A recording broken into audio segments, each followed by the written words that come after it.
Every time I think about those kids, it gets me mad. And by the way, it happens on the streets of Chicago every day.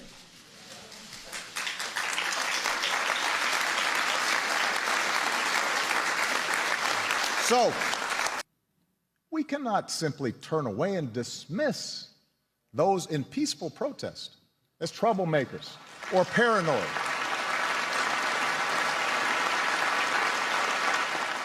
Whether you are black or white or Hispanic or Asian or Native American or of Middle Eastern descent, we have all seen this bigotry in our own lives at some point. We've heard it at times in our own homes. If we're honest, perhaps we've heard prejudice in our own heads and felt it in our own hearts. We know that. And while some suffer far more under racism's burden, some feel to a far greater extent discrimination's sting. Although most of us do our best to guard against it and teach our children better, none of us is entirely innocent. No institution is entirely immune.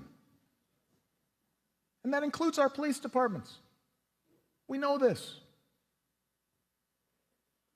And so when African Americans from all walks of life, from different communities across the country, voice a growing despair over what they perceive to be unequal treatment, when study after study shows that whites and people of color experience the criminal justice system differently, so that if you're black, you're more likely to be pulled over or searched or arrested, more likely to get longer sentences, more likely to get the death penalty for the same crime. When mothers and fathers raise their kids right and have the talk about how to respond if stopped by a police officer, yes, sir, no, sir, but still fear that something terrible may happen when their child walks out the door,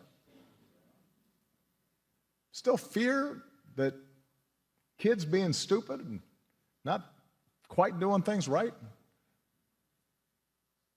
might end in tragedy. When all this takes place more than 50 years after the passage of the Civil Rights Act, we cannot simply turn away and dismiss those in peaceful protest as troublemakers or paranoid.